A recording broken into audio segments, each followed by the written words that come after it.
Subscribe करें और bell दबाएं ताकि कोई खबर रह न जाए।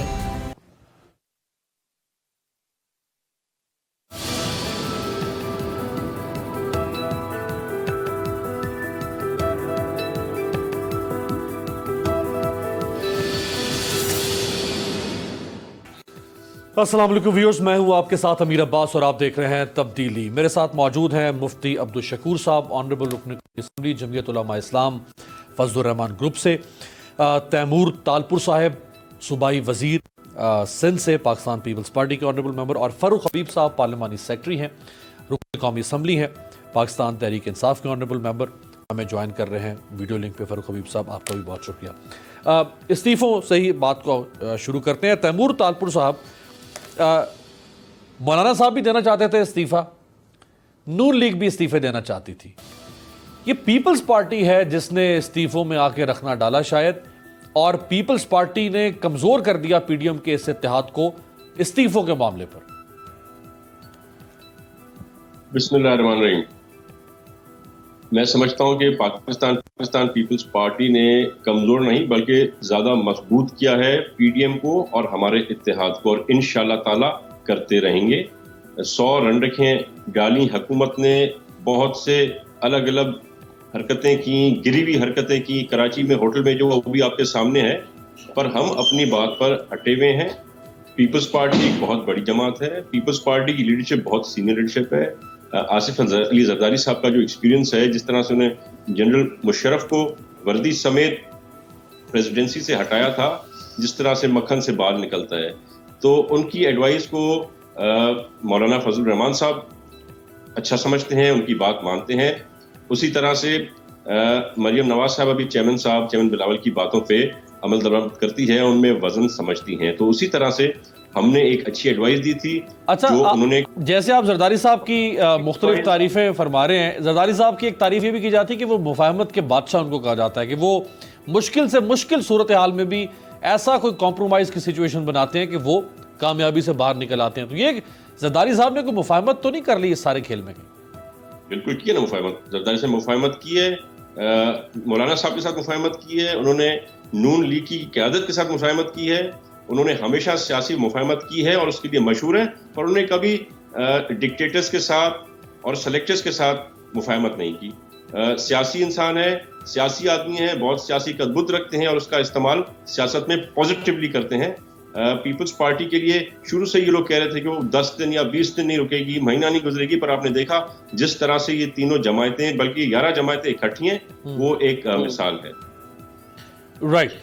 मुफ्ती शकूर साहब, मौलाना फजलुर रहमान साहब का स्टांस जो है उसको हुकूमत कह रही कि वो तब्दील हुआ है, और पहले मौलाना साहब का स्टांस क्या था मैं चाहूँगा वो दिखाया जाए कि वो क्या कहा करते थे कि हमारा मुकाबला किससे है और हम कहाँ तक जा सकते हैं। दिखाएं। बड़ा क्लियर मौलाना साहब कह रहे हैं कि हम फौजी क़यादत को मुजरिम समझते हैं और पिंडी तक भी हम जा सकते हैं लॉन्ग मार्च लेकर। अब इसमें स्टांस तब्दील हुआ है मौलाना साहब का। अब वो स्टांस क्या, लेकिन उससे पहले बीच में मैं चाहूँगा फिरदौस आशिक अवान साहबा ने क्या फरमाया वो देखिए। तो ये सॉफ्टवेयर जिसको जो ये फरमा रही है फिरदौस साहबा कि सॉफ्टवेयर अपडेट हुआ है, तो वो क्या है अब वो दिखाएं। जी मुफ्ती साहब, बकौल फिरदौस साहबा, ये सॉफ्टवेयर अपडेट हुआ है या वाकई कोई उसूली नुक्ता नजर तब्दील हुआ है? बिस्मिल्लाहिर्रहमानिर्रहीम। जमीयत उलमा इस्लाम की क़यादत संजीदा क़यादत है, बसीरत का लंबरदार है। मौलाना फजलुर रहमान साहब की बातों में कोई तजाद नहीं। आप उनका पूरा जो प्रेस ब्रीफिंग है वो नशर नहीं करते। आप ख़ुद दरमियान में से बाज़ बातें ऐसे हैं जो पूरा प्रेस ब्रीफिंग मौलाना साहब ने जो दिया था, यहाँ पेशावर में दिया था और मैं ख़ुद उसमें मौजूद था, वो यही कह रहे थे, अब भी यही कह रहे हैं कि हमारा जंग नहीं है, जंग तो उनका है। अगर वो हमें छेड़ते हैं और वो मुदाखलत करते हैं तो उसकी मुखालफत, अब भी हम यही कहते हैं कि फिर हम उसकी मुखालफत ज़रूर करेंगे। लेकिन इसमें तो कोई शक नहीं है कि हम तो जर्नल की कुर्सी पर नहीं बैठेंगे, हम तो वज़ीर आज़म की कुर्सी पर बैठेंगे, सियासी लोग हैं। जिस तरह एक डॉक्टर किसी इंजीनियर की कुर्सी पर नहीं बैठता, कोई इंजीनियर डॉक्टर के कुर्सी पर नहीं बैठता। जर्नैल को चाहिए कि वज़ीर आज़म की कुर्सी की तरफ जो है वो ना देखे, और जर्नैल जब नहीं देखते तो जर्नैल के साथ हमारा जंग नहीं है। जर्नैल के साथ हमारा जंग इसी बुनियाद पर होता है हमेशा, जो उन्होंने मार्शलाए लगाए हैं उनके खिलाफ फिर हमने जेलें काटे हैं। मौलाना फजलुर रहमान की सियासी ज़िंदगी का आगाज़ ये आमरों के मुकाबले से हुई है। ज़ियाउल हक के मुकाबले में उन्होंने, अमरियत के मुकाबले में उन्होंने जेलें काटी हैं। मौलाना फजलुर रहमान के ठूर में कोई तब्दीली नहीं आई। हाँ, इसमें कोई शक नहीं कि हम सियासी लोग हैं, और अगर हम लड़ते हैं तो ज़रूर सियासी बुनियादों पर, सियासी अज़मत, सियासत में जो अजीम मकासद होते हैं वो पाकिस्तान की सियासत में पाकिस्तान का बचाना है, पाकिस्तान को बचाना है, पाकिस्तान का तहफ़्फ़ुज़ है, और पाकिस्तान को दाव पर इस सेलेक्टेड और इस जाली हुक्मरान ने लगा दिया है। तो दूसरी बात यह है कि मौलाना साहब ने जो कुछ कहा था वो तो उस वक्त पहले भी यही बात की थी कि हमारे ये लॉन्ग मार्च का रुख किस तरफ होगा, ये फैसला पीडीएम करेगा। तो पीडीएम ने जब ये फैसला किया कि हमारा लॉन्ग मार्च का रुख जो है वो इस्लामाबाद की तरफ है, तो फिर इसमें तब्दीली क्या है? टून में तो कोई तब्दीली नहीं है। यू टर्न, जो यू टर्न खान जिस अंदाज से मशहूर थे, वो यू टर्न कहाँ है? हाँ, इसमें कोई शक नहीं कि जमीयत उलमा इस्लाम वाले, मुफ्ती साहब जेयूआई फेक का नहीं होगा यू टर्न, पीडीएम का तो यू टर्न हो गया ना। इस्लाम की क़ियादत वो जमहूरी सियासत पर यकीन रखती है और जमहूरी राय को तरजीह देते हैं। मुफ्ती साहब, जमातों की जो मुश्तरक राय है वो जमीयत उलमा की राय है। मुफ्ती साहब देखें, आपकी तो हो गई मुश्तरका राय, लेकिन इमरान खान का होगा यू टर्न। यानी आपने कहा इस्तीफे देंगे, इस्तीफे नहीं दिए। आपने कहा था 31 जनवरी तक जो है वो हुकूमत पलट देंगे, इस्तीफा नहीं हुआ। यार गलत बयानी तो कम अज कम हजरत हम तो इसलिए तो कहते हैं कि बोल वाले गलत।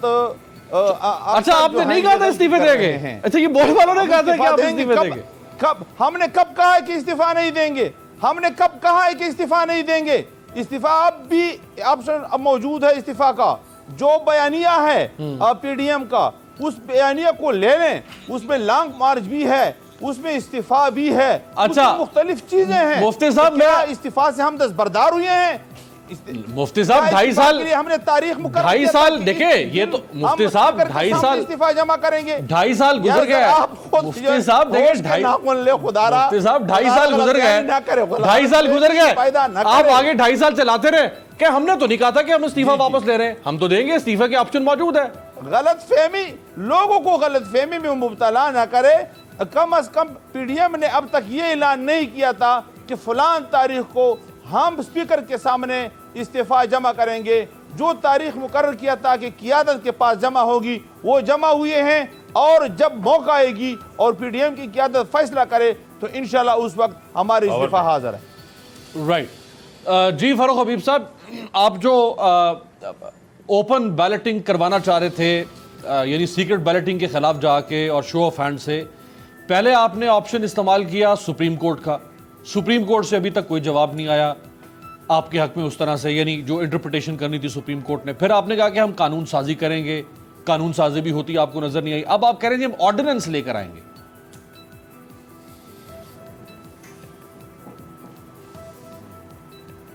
देखिए, बात यह है अमीर, पहली बात तो यह समझने की है कि मैं आपके सामने कुछ सूरत हाल पेश कर दूँ।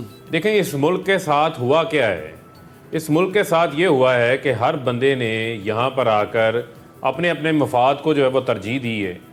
निज़ाम को जो है उन्होंने बड़ी मेहनत करके कई दहाइयों से इन्होंने इस निज़ाम को जो है वो करप्ट बनाया है।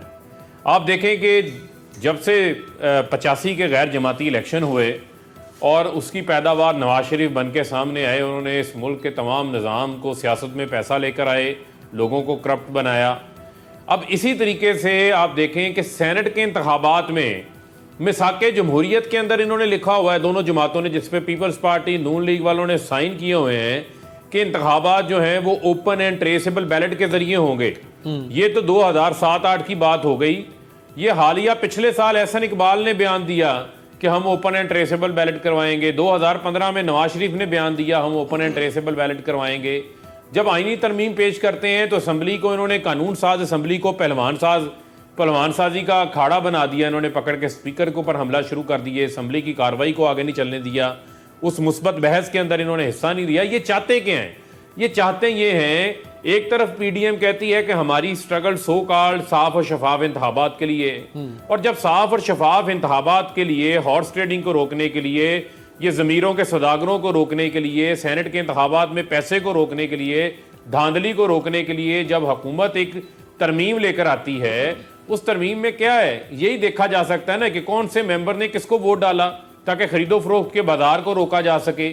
बजाय उसकी हमायत करने के इन्होंने उसकी मुखालफत शुरू कर दी, जिसमें इन्होंने खुद साबित किया कि ये इसी करप्ट निज़ाम के हामी हैं, ये उसी को परवान चढ़ाना चाहते हैं, ये वही ज़मीरों के सौदागर बनना चाहते हैं, ये उसी तरह छांगा और मांगा की सियासत को जहां पर एमएनएस को एमपीएस को खरीदो फरोख्त किया गया उसी को दोहराना चाहते हैं। ये उसी आईजीआई की तारीख को दोहराना चाहते हैं, मशहूर मेहरान बैंक स्कैंडल अफसर खान केस को दोहराना चाहते हैं, जब उन्होंने पैसे लेकर इस तरह बांटे थे लोगों के अंदर। ये उसी चीज को दोहराना चाहते हैं जो उसामा बिन लादेन से $10 मिलियन लेके बीबी की हुकूमत को गिराने की कोशिश। फारूक भाई, आपने कहा कि ये जो खुफिया बैलेटिंग है उसमें चूंकि पैसा चलता है, हॉर्स ट्रेडिंग होती है, जमीरों की सौदागरी होती है, लिहाजा हम उसको खत्म कर रहे हैं, बहुत अच्छी बात है। लेकिन ये प्राइम मिनिस्टर इमरान खान साहब का 26 साल तक स्टांस था ना कि एमएनएस एमपीएस का काम नहीं है कि उनको डेवलपमेंट फंड दिया जाए। अब आप ऐलान कर रहे हैं कि 50-50 करोड़ रुपए देंगे, तो आपने तो ओपन करप्शन या रिश्वत देना शुरू कर दी। पहले सीक्रेट रिश्वत दी जाती थी, अब ओपनली दी जाएगी।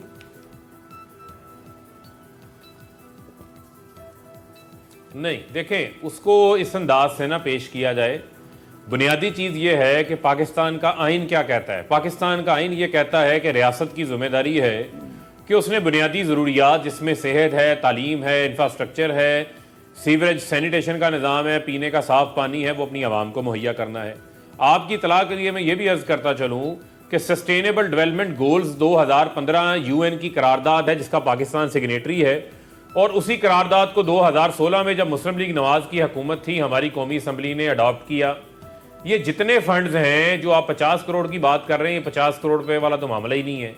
ये तमाम फंड्स उसी सस्टेनेबल डेवलपमेंट गोल्स के तहत जो हैं इलाकों के अंदर तरक्याती कामों के हवाले से हैं, और ये कोई पैसा जो है वो एमएनएस एमपीएस के अकाउंट्स में नहीं जाता। और आपको ये भी बताता चलूँ कि ये भी वज़ीर आज़म इमरान खान का तोरा इम्तियाज़ है कि उन्होंने आते साथ वज़ीर आज़म की डिस्क्रिशनरी फंड्स को ख़त्म किया। पहले ये होता था कि वज़ीर आज़म मुगल बादशाह होता था, नवाज शरीफ, जरदारी साहब, गिलानी साहब आते थे, एमएनएस एमपीएस उनको खुसूसी गारंटी दी जाती थी कि फलाने को इतने करोड़ दे दो, इतने अरब दे दो। सवाल और वज़ीर आज़म इमरान खान ने ऐसा कोई डायरेक्टिव जारी नहीं किया। बहुत अच्छी बात है। सुन लें, ये तमाम पैसा है, मैं आपको पूरा तरीकेकार बता रहा हूं, समझ लें, जरा समझ लें अमीर, समझ लें एक मिनट प्लीज, मुझे 30 सेकंड देते, बहुत जरूरी है लोगों को एजुकेट करने के हवाले से भी। ये पैसा जो है वो डिप्टी कमिश्नर्स के अकाउंट्स में जाता है, उनकी डिस्ट्रिक्ट डेवलपमेंट कमेटी बनी होती है जिसमें स्कूल्स डिपार्टमेंट, हेल्थ डिपार्टमेंट, वासा का डिपार्टमेंट तमाम अपनी तरजीहात देते हैं कि कहां कहां पर ये चीजें होनी है, वो अप्रूवल्स देते हैं। एमएनएस एमपीएस का तो काम पॉलिटिकल ओवरसाइटनेस का है, वो तो अपनी बेचारी आवाम की नुमाइंदगी करते हैं। अगर वो नुमाइंदगी करना जुर्म है आपकी नजर में, तो वो जुर्म हम करते रहेंगे। सर इसी नुक्ते पे आ जाते हैं। आप कह रहे हैं कि ये एमएनएस एमपीएस के अकाउंट्स में नहीं जाएगा, ये डिस्ट्रिक्ट डीसी के पास जाएगा और एक कमेटी होगी जिसके पॉलिटिशियन ओवरसाइट जिसको करेगा। तो नून लीग और पीपल्स पार्टी के जमाने में भी तो यही होता था ना। कभी भी नवाज शरीफ ने अपने एमएनएस की जेब में 50 करोड़ नहीं डाला, या आसिफ जरदारी ने अपने एमएनएस की जेब में पैसा नहीं डाला। उस वक्त भी ओवरसाइट ही करते थे पॉलिटिशियंस, और काम डिस्ट्रिक्ट गवर्नमेंट यानी जो अगर लोकल गवर्नमेंट है या अगर डीसी है वो करवाता था। नहीं, मैं आपको फर्क है, मैं आपको बताता हूं। देखें फर्क क्या था। पहला मैंने आपको डिफरेंशिएट किया, आप मेरी बात को आपने गौर से शायद सुना नहीं या आपने सवाल उसके ऊपर ले आए। पहले फंड्स जो हैं वो मिलते थे, वजीर आजम का खसूसी डिस्क्रिशनरी फंड होता था जिसको कहते थे सवाब दीदी फंड, सीक्रेट फंड्स भी होते थे। सही है। हमारे वजीर आजम ने, इमरान खान ने आते साथ सीक्रेट फंड्स भी खत्म किए, सवाब दीदी फंड्स भी खत्म किए। उसके अलावा वजीर आजम ने अपने ऑफिस के अखराजात भी खत्म किए। वजीर आजम ने कोई कैंप ऑफिस नहीं बनाया, यहाँ पर 5-5 कैंप ऑफिस थे। ठीक है, अब जरा समझ लें, फर्क समझ लें वजीर आजम इमरान खान में और इनमें। उसके बाद ये पैसा उस वक्त जाते थे फज पेमेंट्स होती थी, कागजों में सड़क बन जाती थी, कागजों में स्कूल बन जाता है, डिस्पेंसरी बन जाती थी। आज तो कोई फज पेमेंट नहीं हो रही। आज तो जो है वो 3-3 4-4 एजेंसियां जो हैं उसकी रिपोर्टें बना रही हैं। आज तो वो काम नहीं हो रहा। तो मैं आपको कह रहा हूं कि तमाम निज़ाम ट्रांसपेरेंट है, साफ है, शफाफ है। आप हमारे साथ हमारे एरियाज के अंदर आए कि लोगों के साथ, आपको मैं सिर्फ एक मिसाल देता हूं। NA 120 का जब इलेक्शन हुआ तो मरियम साहिबा ने सिर्फ 5 अरब रुपया टीपा, जिसका काम है ट्रैफिक इंजीनियरिंग, उसके जरिए 5 अरब रुपया फज पेमेंट्स के नाम के ऊपर लोगों को करप्ट करने के लिए पैसा बांटा गया NA 120 के हल्के के अंदर, जिसके सबूत मौजूद हैं। उसके ऊपर भी इंक्वायरी हो रही है। इस किस्म की बेशुमार मसाले मौजूद हैं। अगर तो इस किस्म का कोई मामला हमारे जुम्मे है तो आप उसे सियासी रिश्वत कह दें। अगर ये सियासी ऐसा मामला नहीं है तो फिर ये लोगों को सहूलियात देना कोई सियासी रिश्वत नहीं है, ये बल्कि लोगों को फैसिलिटेट करने का मामला है।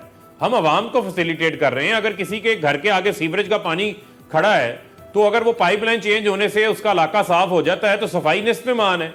इसी तरह अगर उसको पीने का साफ पानी मिल जाता है जो आलूदा होकर आ रहा था, पुरानी बोसीदा लाइंस हैं, तो काम उसका ठीक हो गया। अगर किसी स्कूल के अंदर चंद कमरे बन जाते हैं, बच्चे ओपन छत पे बैठते थे, तो ये किसका फायदा हुआ? आवाम का फायदा हुआ। ये फिर अगर किसी इलाके में फ्री डिस्पेंसरी बन जाती है, मैं बिल्कुल ठीक है, का फायदा हुआ। मैं तैमूर भाई की इजाजत से एक सवाल आपसे और कर लूं। ये फायदे जो सारे आप गिनवा रहे हैं, इमरान खान साहब कहते थे कि ये सारे फायदे जो हैं ये लोकल गवर्नमेंट किया करेगी। 2.5 साल से आपने लोकल गवर्नमेंट को सस्पेंड करके रखा हुआ है। सुप्रीम कोर्ट में चीफ इलेक्शन कमिश्नर खड़ा होकर कह रहा है कि पंजाब गवर्नमेंट ने गैर आईनी और गैर कानूनी काम किया है।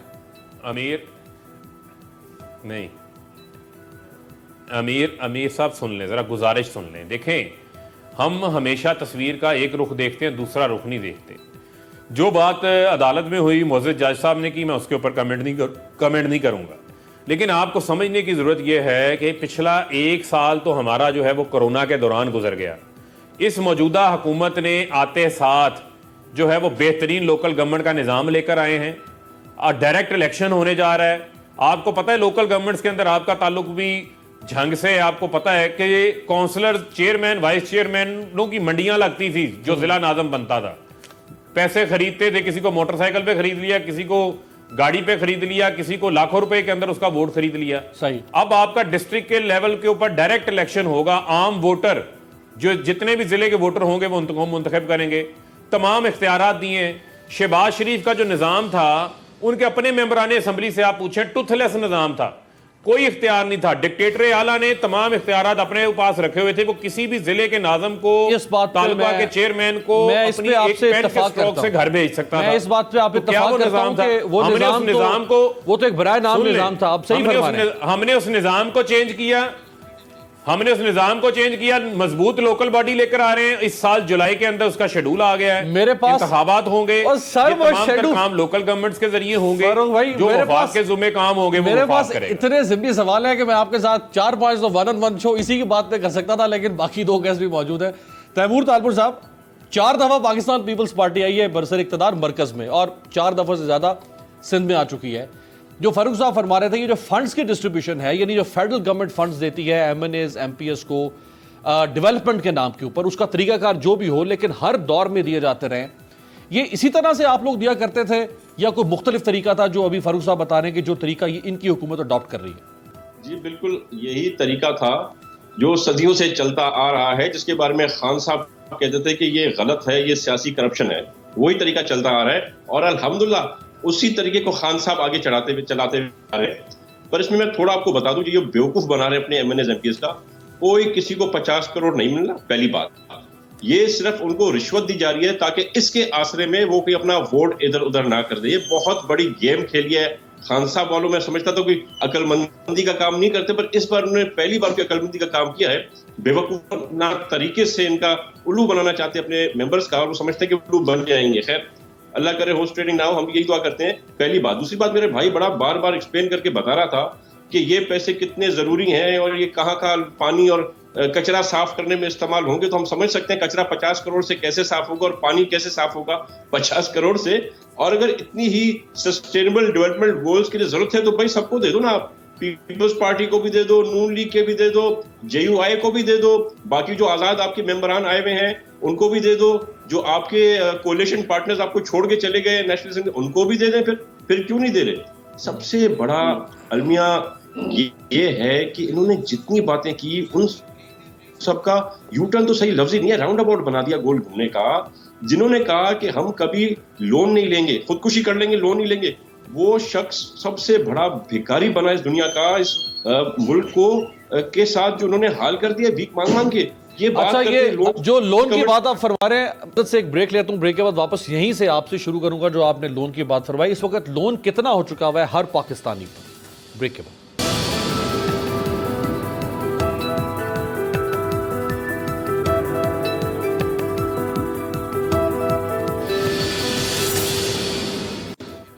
ब्रेक के बाद खुशामदीद। ब्रेक से पहले तैमूर तारपुर साहब इमरान खान साहब की हुकूमत ने जो कर्ज लिया उसके ऊपर बात कर रहे थे, तो आपको बता दें कि 1,75,000 रुपए हर पाकिस्तानी शहरी इस वक्त मकरूज हो चुका हुआ है, जिसमें इस हुकूमत के कर्जे भी और माजी के कर्जे भी शामिल है। और इस हुकूमत ने जो बोझ डाला है वो तकरीबन 54,901 रुपए, तकरीबन 55,000 रुपए फी कस बोझ इस हुकूमत ने डाला है 2.25 लाख रुपए में से। जी तैमूर साहब।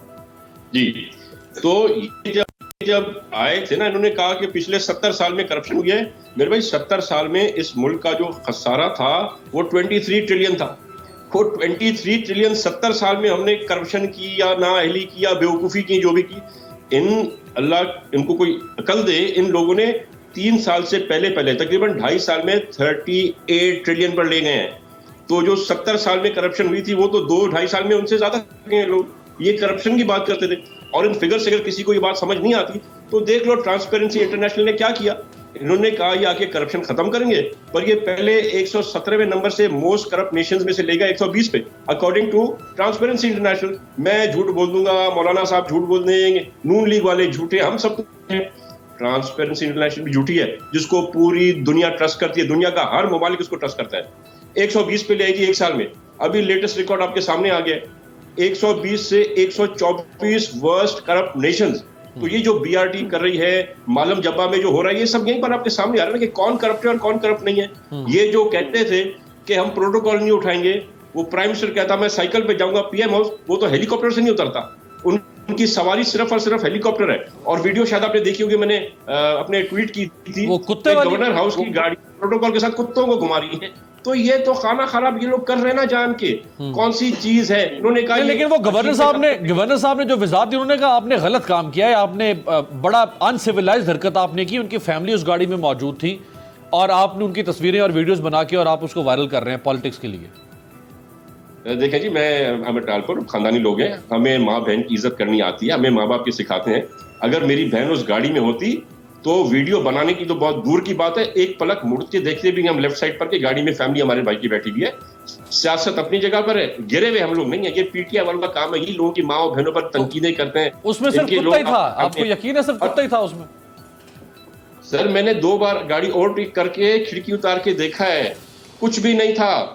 और फिर अगर किसी को कोई शक शुबा है तो प्लीज मेरे ट्विटर पे अकाउंट पे जाएं, तैमूर टालपुर के नाम से है, आप वो वीडियो खोलें। उस वीडियो में मैंने एक गाड़ी की एक सीट दिखाई है, front seat, rear seat, dickey में कोई भी नहीं है सिवाय उस कुत्ते के। वो भी शक्ल निकाल के हम पे हंस रहा था कि देखो मैं गवर्नर साहब का कुत्ता हूं, मेरी प्रोटोकॉल और मिनिस्ट्री प्रोटोकॉल मेरे से कम है। तो ये इन लोगों के यार हालात हो गए। कहाँ इन लोगों ने कीमतें पहुंचा दी हैं। क्या थी आटे की कीमत नवाज शरीफ के दौर में, क्या थी चीनी की कीमत। ये सारे माफिया दिखते आए हैं इस मुल्क को लूटने के लिए। मुफ्ती साहब का मैं जरा मुफ्ती साहब को कमेंट में इस पे ले लूं, ये जो सीक्रेट बैलेटिंग को खत्म करने जा रही है मुफ्ती साहब, बज़ाहिरन इसमें हमें तो कुछ गलत नजर नहीं आ रहा। अगर हुकूमत कह रही है कि सीक्रेट बैलेटिंग नहीं होनी चाहिए, शो ऑफ हैंड से होना चाहिए, ओपन बैलेटिंग होनी चाहिए, इसमें धांधली कहां से आ गई, इसमें हॉर्स ट्रेडिंग कहां से आ गई? सीक्रेट बैलेटिंग में तो हो सकती है, ओपन में कैसे हो सकती है? आमिर भाई मैं बताता हूँ, ये असल हॉर्स ट्रेडिंग के लिए अब जो है उन्होंने जो स्ट्रेटेजिक अंदाज अपनाया है, हिकमत अमली बनाई है, वो ये इसी बिल के साथ दूसरा बिल भी साथ लाते हैं और कानून साजी ये कर रहे हैं कि जो लोगों को डुअल नेशनलिटी हासिल है उनको यहाँ हक दिया जाए कि वो भी यहाँ इलेक्शन में सेनेट में हिस्सा ले, और बाहर से उन बड़े बड़े डॉलरों के अलंबरदारों को, सरमाएदारों को लाकर पार्टी जो है अपने मेंबरों को फरोख्त करे। तो ये इमरान खान जो है अब हॉर्स ट्रेडिंग करेगा बराह रास्त। यानी वो तो कहते हैं, दावा तो ये करते हैं कि अपने हमारे मेंबर जो हैं वो फरोख्त हो रहे हैं। नहीं नहीं, मेंबरों की बात छोड़ो, ये लीडर जो हैं उनका वो दो कवानीन यकजा ला रहे हैं और ये सीक्रेट जो खुफिया बैलेट पेपर है उनको ख़त्म करके वो कहते हैं शो ऑफ हैंड के ज़रिए हो, तो सेनेट में ये बात तो मुमकिन भी नज़र नहीं आता, क्योंकि उसमें तरजीहात भी होते हैं, एक तरजीह, दो तरजीह, तीसरी तरजीह। दूसरी बात यह है कि ये अगर ये वोट की जो रूह है वो खुफिया होना चाहिए, इसलिए आम आवाम जो वोट देते हैं क्या उसमें पैसे खर्च नहीं होते। ये पीटीआई ने 70% से ज़्यादा बड़े बड़े जो सरमायादारों को पैसे टिकट दिए, ये इसलिए नहीं देते कि आवाम की ज़मीर को खरीद लें, और ये खरीदो फरोख्त की क्या वो मुखालिफ हैं? नहीं, ये बड़े बड़े सरमायादारों को टिकट देना और वोट खरीदना ये तो दो मुख्तलिफ चीजें हैं। मेरी बात को सुनो जी, मैं बताता हूँ, हमारी जमात ने 80% से ज्यादा गरीब लोगों को सीट दी है। मुफ्ती साहब, ये तला महमूद साहब, तला महमूद साहब, आजम सवाती साहब, ताकि लोगों की ये गरीब लोग थे जब आपके साथ थे। ये कि सिर्फ सेनेट नहीं, आम मैं बताता हूँ जी, तो ये बात ये है कि उनको अब ये बात क्यों कर याद आई कि सेनेट में हवाले से ये खुफिया बैलेट पेपर के जरिए ना हो। मुफ्ती साहब देखिए, हम तो यही बता रहे हैं कि सेनेटर तला महमूद गरीब आदमी है। इस्लाहात करें, नहीं हमने मुतालबा किया असेंबली में कि एक पार्लिमानी कमेटी बनाए ताकि आईनी इस्लाहात करे इलेक्शन के हवाले से। तो इलेक्शन के हवाले से हम मुकम्मल तौर पर इस्लाहात के कायल हैं, बल्कि अलमबरदार हैं, और यही कहते हैं कि तमाम शिक्के जितने भी हैं इलेक्शन के हवाले से उन पर नजरसानी कर, इस हवाले से जहां जहां धांधली का खतरा हो, हॉर्स ट्रेडिंग का खतरा हो, उन सबको बिल्कुल कोई शक नहीं, खत्म करना चाहिए। लेकिन वो जो कुछ कर रहे हैं वो दाल में कुछ काला काला नहीं, सारा काला है, और ये बाहर से लोगों को इन्वेस्टमेंट के लिए लाते हैं और खुद लीडरशिप जो है वो हॉर्स ट्रेडिंग करेगी। फारूक साहब, सारी दाल पीटीआई की काली है। और ये बताएं कि आजम सवाती साहब आजकल आपके साथ है, पहले मौलाना साहब के साथ थे, तो वो गरीब सेनेटर या गरीब पार्लियामेंटेरियन है? हमदुल्ला को नहीं देखते। देखिए, बात यह है कि जहां तक रही जहां देखें, जहां तक रही बात, ये भी सरमाएदार है। जहां तक रही बात टिकटों की तकसीम के हवाले से, सुन ले जरा, मैंने आपका बड़ा लंबा लेक्चर सुन ला, अब जरा मेरी बात भी सुन लें। देखें, बात यह है कि जो बात आप कर रहे हैं टिकट्स के हवाले से, देखें मामला ये है कि ये मैं तो नहीं कह रहा, ये तो इनकी अपनी जमात के लोग, हाफिज हुसैन अहमद साहब हैं, मौलाना शुजाउल मुल्क साहब हैं, मौलाना शेरानी साहब हैं, जिनकी इस जमात के साथ बेशुमार खिदमात हैं, वो लोग ये सवालात उठा रहे हैं। उन्होंने कहा जी हमने तो तला महमूद साहब को हमने तो नहीं देखा था कि उनकी क्या खिदमात हैं। जो फजल रहमान के जाती एटीएम्स बने हुए थे उनको ये टिकट देते रहे, ये किस चीज की बात करते हैं? और ये बात करके तो ये अवाम की, ये बात करके तो वो अवाम की तौहीन करते हैं। अच्छा, जरा सुन ले ना, सुन ले। अकबर एस बाबर कौन है? थोड़ी देर चाय पिए ना, मुझे बात करने देना। अकबर एस बाबर कौन है? इसकी मुझे बोलने, जरा बात कर लेने दे, मैं बताता हूँ कौन। मैं बताता हूँ, मैं ओहो वो उन लोगों को तो हमने जमात से बाहर निकाल करके बात कर रहे हैं जो आपके पलड़े में आ गए हैं। क्या अभी तो इराक और लीबिया की फंडिंग आई है, अभी और मुल्कों की भी आने वाली है।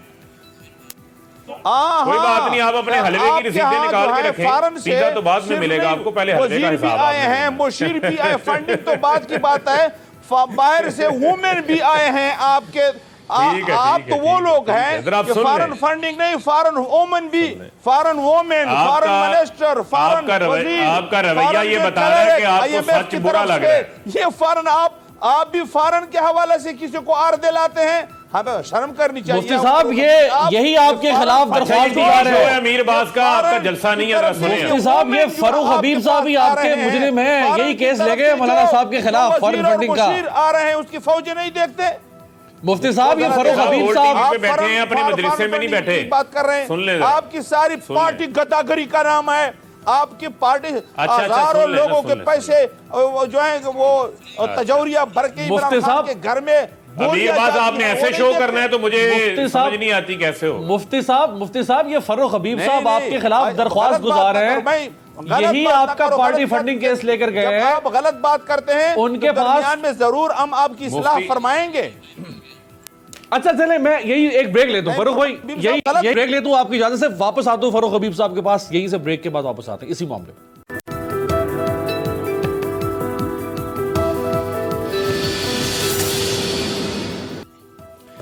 ब्रेक के बाद खुशामदेद। ब्रेक से पहले गुफ्तगू इस नैच पर पहुंच गई थी कि मौलाना साहब की पार्टी के खिलाफ भी फॉरेन फंडिंग का इल्ज़ाम तहरीक इंसाफ ने लगाया, और फरूख हबीब साहब जो ये सारा पंडोरा बॉक्स इन्होंने नून लीग के खिलाफ भी खोला, पीपल्स पार्टी के खिलाफ भी खोला, अब मौलाना साहब के खिलाफ भी खोल दिया है। तो फरूख हबीब साहब, अब उन दो पार्टियों की तो कोई बार ब्रांचेस हैं, उनकी फंडिंग होती रही है। फंडिंग से मुराद है कि लीगल फंडिंग भी हो सकती है ना, ज़रूरी नहीं कि इलीगल फंडिंग होगी। मौलाना साहब की पार्टी के खिलाफ आपको क्या सबूत मिल गया?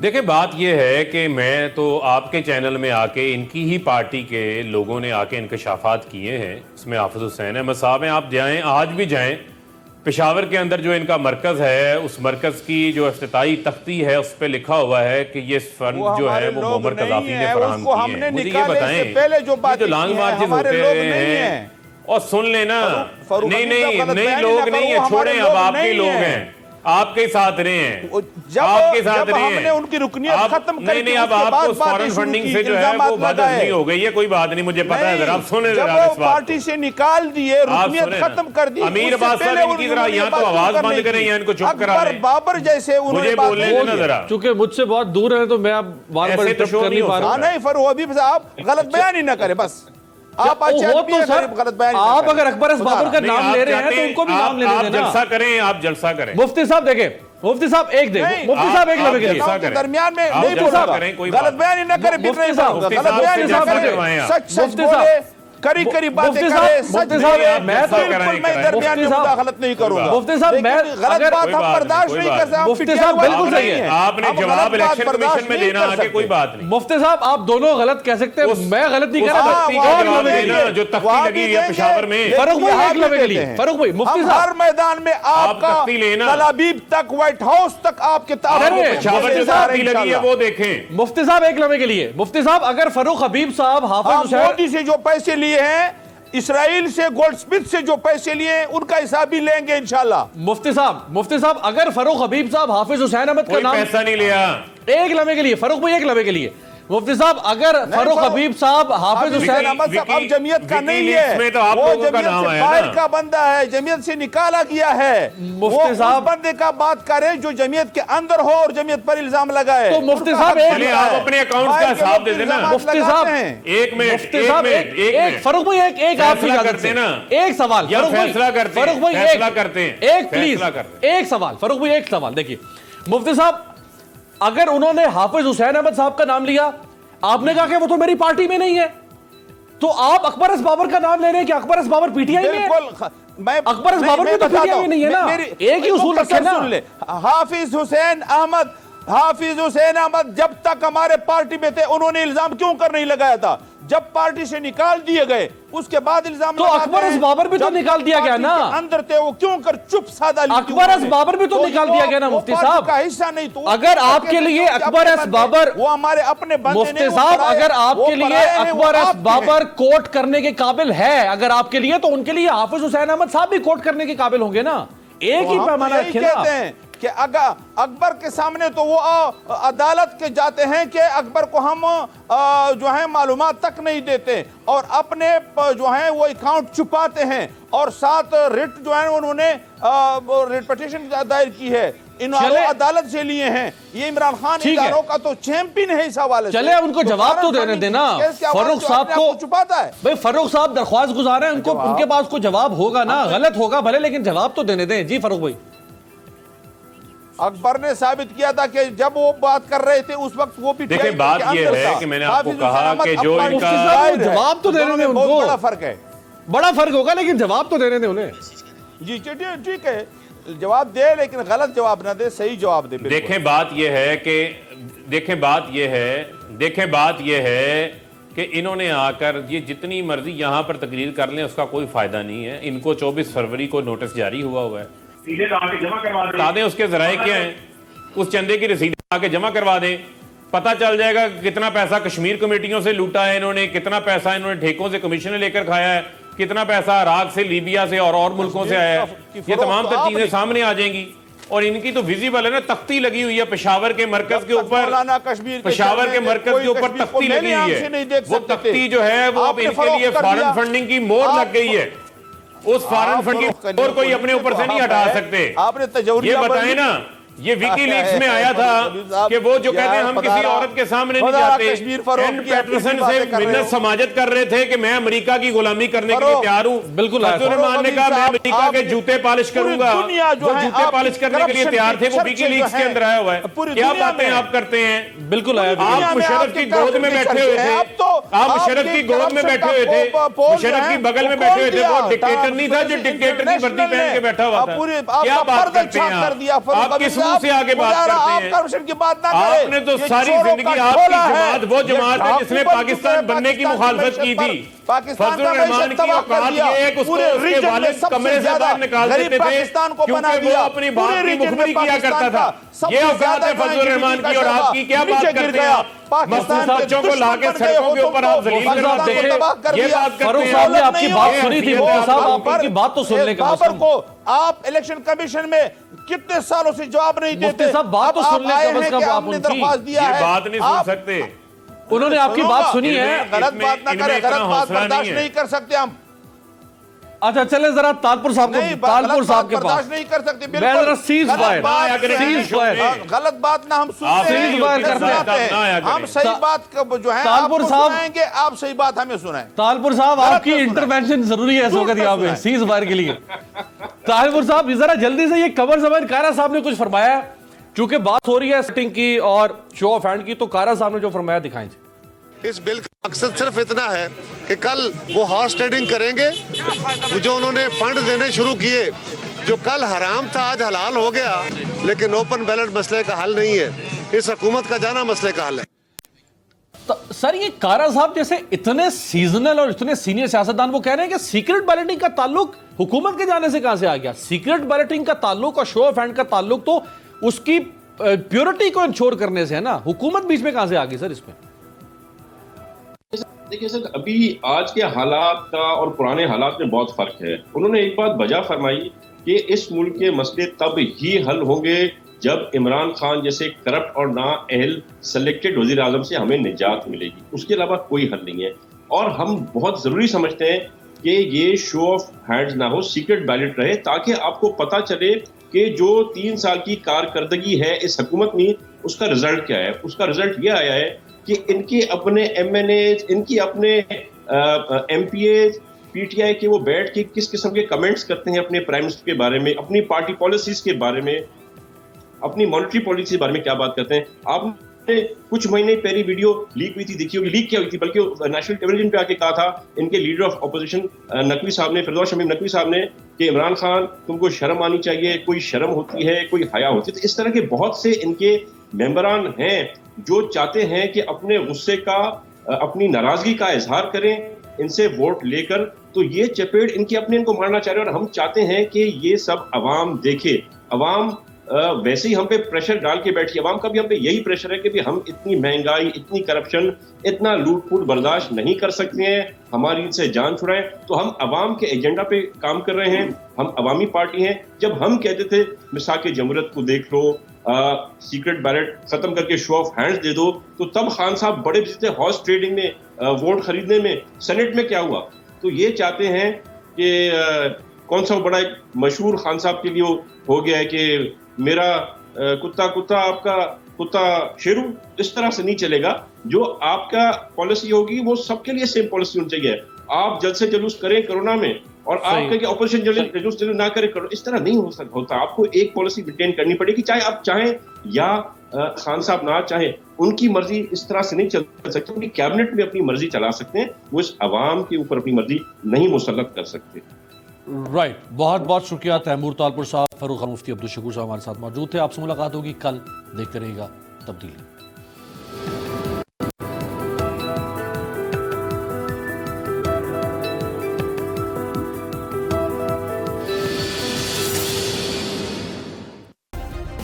सब्सक्राइब करें और बेल दबाएं ताकि कोई खबर रह न जाए।